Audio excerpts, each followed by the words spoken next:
اعوذ باللہ السمیع العلیم من الشیطان اللعین الرجیم بسم اللہ الرحمن الرحیم وبہ نستعین وصلی اللہ علی سیدنا محمد وآل بیتہ الطاہرین صلی علی محمد وآل محمد وعجل فرجهم قال امامنا الصادق علیہ الصلاة والسلام ان الظلمۃ فی الجہل وان النور فی العلم۔ ہمارے چھٹے امام امام جعفر صادق علیہ السلام کا ارشاد گرامی ہے کہ آپ نے ارشاد فرمایا کہ ان الظلمۃ فی الجہل، ظلمت جہالت میں پائی جاتی ہے، ظلمت کا وجود جہالت میں۔ وَإِنَّ النُّورَ فِي الْعِلْمِ، اور نور جو ہے وہ علم میں پایا جاتا ہے۔ بظاہر بالکل سامنے جیسا جا لفظ ہے، لیکن اگر غور و فکر کریں تو نور اور ظلمت سے متعلق ہماری ذہنی کیفیتوں کو معصوم نے بالکل تبدیل کر دیا۔ ظلمت کہاں ہوتی ہے؟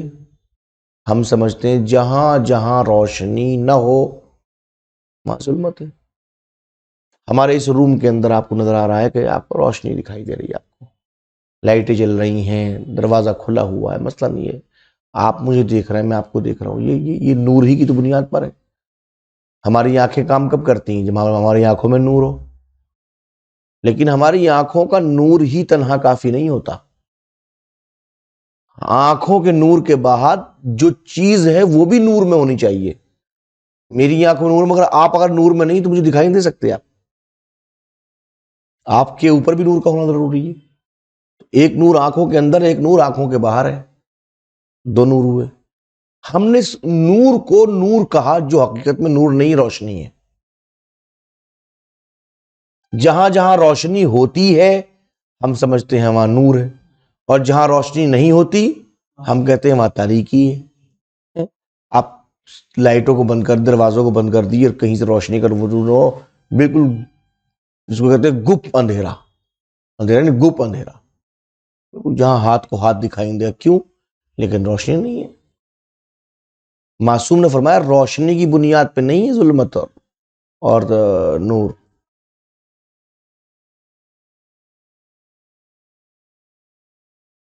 صراحتاً کہا ظلمت دور نہیں رہا، ظلمت کہاں ہے؟ ظلمت ہے جہالت میں۔ نور کہاں ہے؟ نور ہے علم میں۔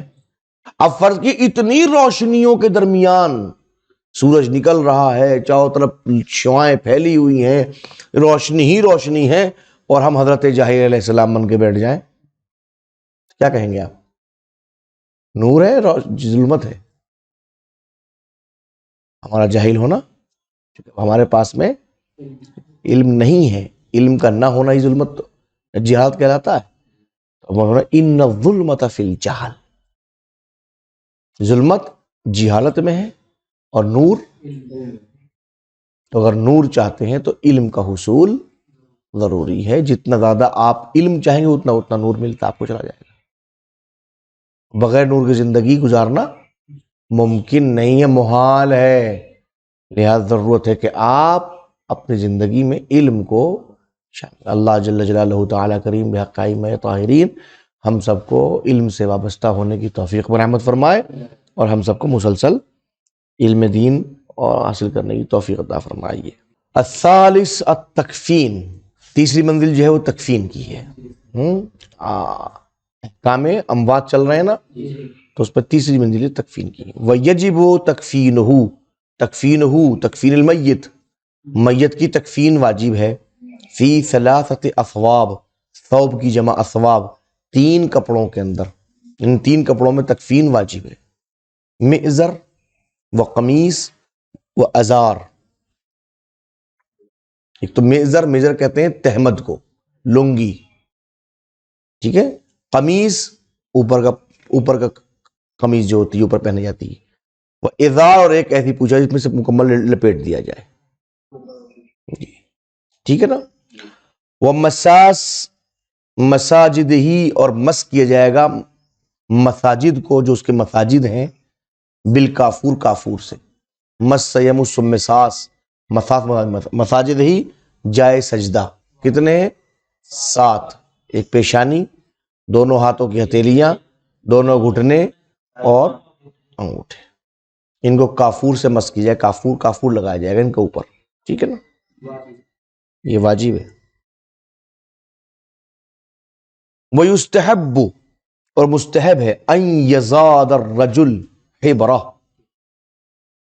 کہ مرد کے لیے ایک حبرہ ہو، مرد کے لیے ایک حبرہ، حبرہ یہ ثوب یمنی چادر ایک طرح کی، غیر مطرزہ بالذہب، ایسی چادر ہو کہ جس کے اوپر پھول پتیاں جو ہیں اس کی ذہب سے، سونے سے نہ بنی ہو۔ اس میں کچھ لوگوں نے چاندی کا بھی استعمال کیا، کئی نسخوں موجود ہے کہ لفظ چاندی ساتھ موجود ہے، بہرحال تو اس میں سونے چاندی کا اس پہ کوئی نہیں ہو۔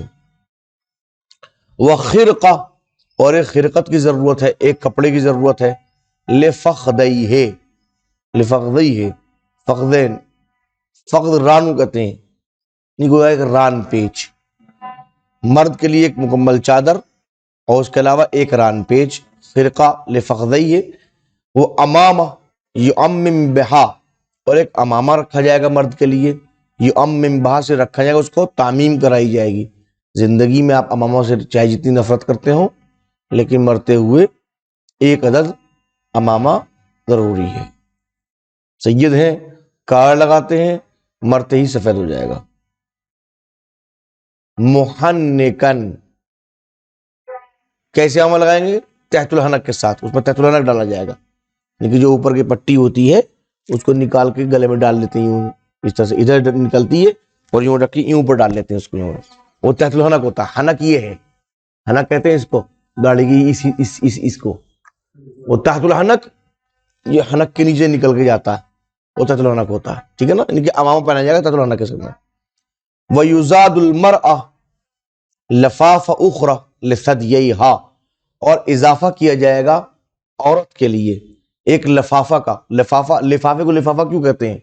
تلفیظ میں لپیٹا جاتا ہے، یعنی کہ ایک کپڑا رکھا جائے گا، دوسرا ایک الگ سے کپڑا، لفافہ اخرى، دوسرا کپڑا رکھا جائے گا، لِثَدْيَيْهَا، اس کے دونوں پستانوں کے لیے، یعنی کہ اس کے پستانوں کو باندھا جائے گا، یہ عورت کے لیے الگ رکھا ہے، مستحب ہے عورت کے لیے، ٹھیک ہے نا۔ وَنَمَتًا، اور ایک اور پارچہ رکھا جائے گا۔ نمت کسے کہتے ہیں؟ نمت ایک کپڑا ہوتا ہے جو اس سے اون سے بنتا ہے، ایک اونی کپڑا ہوتا ہے جس کے اوپر جو ہے وہ کچھ الگ سے رنگ سے بھی ہوتے ہیں، اس کو بنے ہوتے ہیں، جو تمام بدن کے لیے گویا رکھا جاتا ہے۔ تو ایک اور کپڑا رکھا جائے گا، جیسے وہاں اوپر آیا تو مرد کے لیے حبرہ تھا، عورت کے لیے نمت ہے، دونوں کام ایک ہی ہے، حبرہ کے اندر بھی لپیٹا جاتا ہے پورے جسم کو، اور نمت میں بھی لپیٹا جاتا ہے، ٹھیک ہے نا۔ وَتُعَوِّذْ عَنِ الْأَمَامَةِ، اور امامے کے عوض میں لایا جائے گا بقناع، یعنی مقنع، یعنی عوض میں امامے کے قناع آئے گا، قناع بے الگ ہے، بے قناع سے بدل دیں گے آپ، امامے سے قناع کو بدل دیں گے آپ، یعنی کہ بجائے امامے کے مرد کے لیے امامہ ہوگا، عورت کے لیے مقنع ہوگا، پورا ایک مقنع پورا رکھا جاتا ہے، اس کو باندھ دیا جاتا ہے، ٹھیک ہے نا۔ وَالتَّكْفِينُ بِالْقُطْنِ، اور تکفین جو ہوگی، کفن جو ہوگا قطن کا ہوگا، کاٹن کا ہوگا، ٹھیک ہے۔ وَتَطْيِيبُهُ بِالذَّرِيرَةِ، اور اس کو طیب، خوشبو لگائی جائے گی ذریرہ کی۔ ذریرہ بھی ایک قسم کی گھاس ہوتی ہے جس سے جو ہے وہ خوشبو، اس کو رکھ دیجئے تو اس سے خوشبو پھیلتی ہے، جس طریقے سے ہمارے یہاں بہت سی پھول وغیرہ ہوتے ہیں، آپ گلاب کا پھول تو ہے رکھ دیجئے، گلاب کی خوشبو آ جاتی ہے، تو اس ذریرہ کے ذریعے سے اس کو خوشبودار بنایا جائے گا۔ وَجَرِيدَتَانِ مِنَ النَّخْلِ، اور نخل کے 2 جریدے رکھے جائیں گے، یعنی کہ 2 لکڑیاں مستحب ہے رکھنا ہے بھی، نخل کی یعنی کہ کھجور کی۔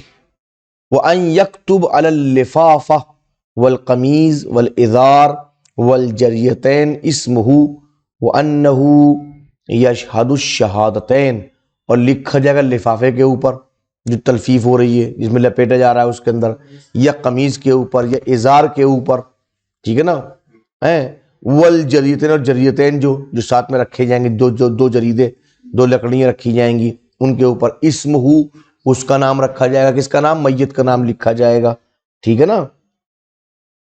وَأَنَّهُ، اور یہ لکھا جائے گا یشہد الشہادتین، کہ وہ دونوں شہادتوں کا گواہی دینے والا تھا، یعنی کہ وہ اشہد اللہ الہ الا اللہ کہنے والا تھا، واشہد ان محمد رسول اللہ کہنے والا تھا، یہ گواہی دے گا، ٹھیک ہے نا۔ وہ اسماء الائمہ، اور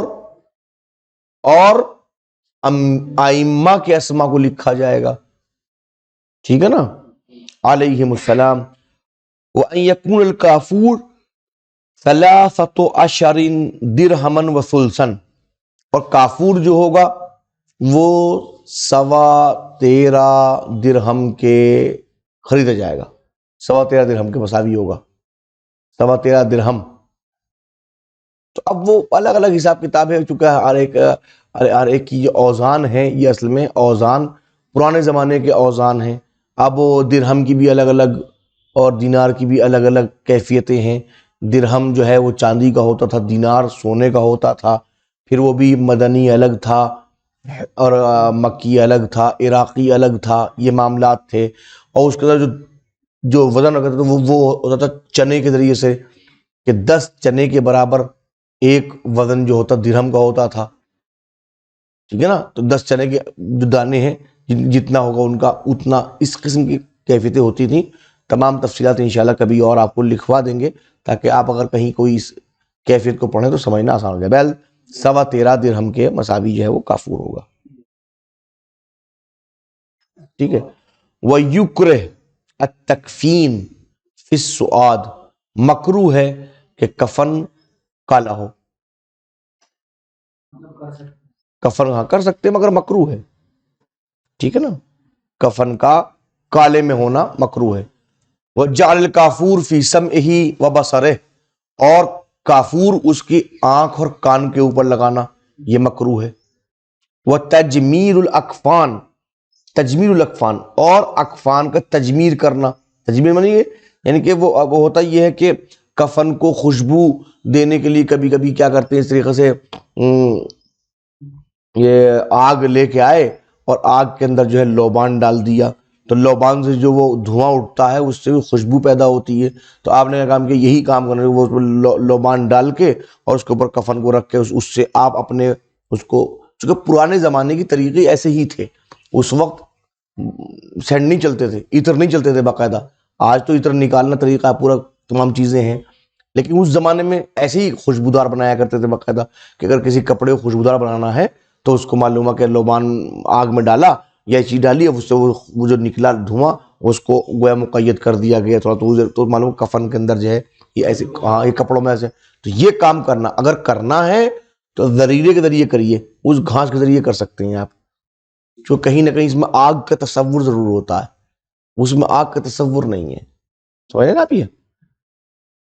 الرابع الصلاۃ علیہ، چوتھا مرحلہ جو ہے وہ نماز پڑھنا اس کے اوپر۔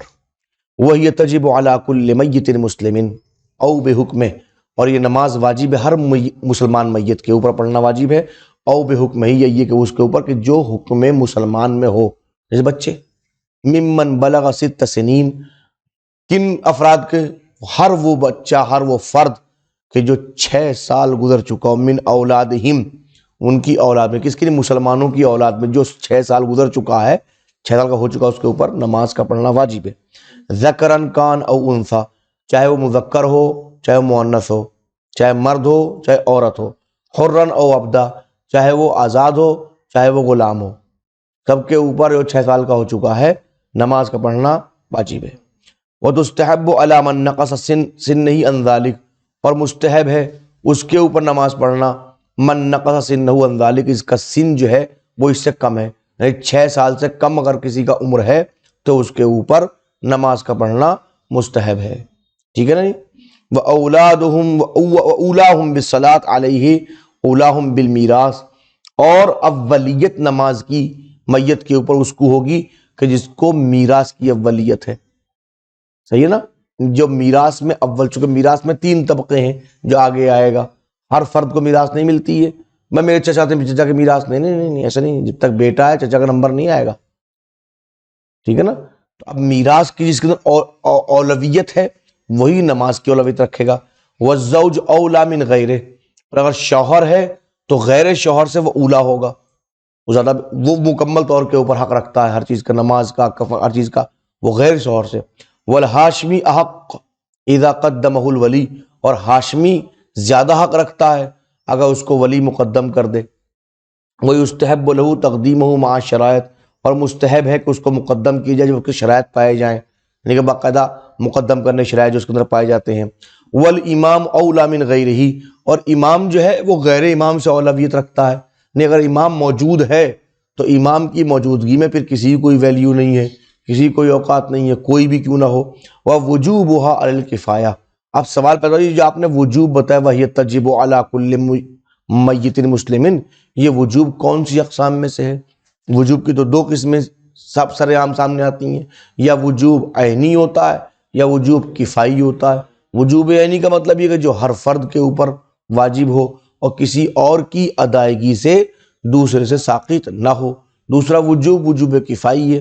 وجوب کفائی کا مطلب یہ کہ واجب سب کے اوپر ہے، لیکن اگر کسی ایک انسان نے اس کو ادا کر دیا تو باقی دوسروں سے ساقط ہو جائے گا. کہیں وہ وجوبها علی الکفایہ، اس کا جو وجوب ہوگا نماز کا، یعنی وجوب الصلاۃ، جو وجوب وہ علی الکفایہ ہوگا، یعنی وجوب کفائی ہے کہ فرض کی اگر کوئی میت مسلمان کی آ گئی تو ہم 5 فرد ہیں 5 پر، ہم 10 فرد ہیں 10 کے اوپر، ہم 50 افراد ہیں تو 50 کے 50 افراد پر واجب ہو گیا.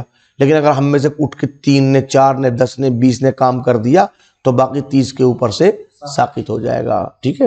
وَكَيْفِيَّتُهَا انشاءاللہ بعد صلی اللہ علی محمد و آل بیتہ الطاہرین.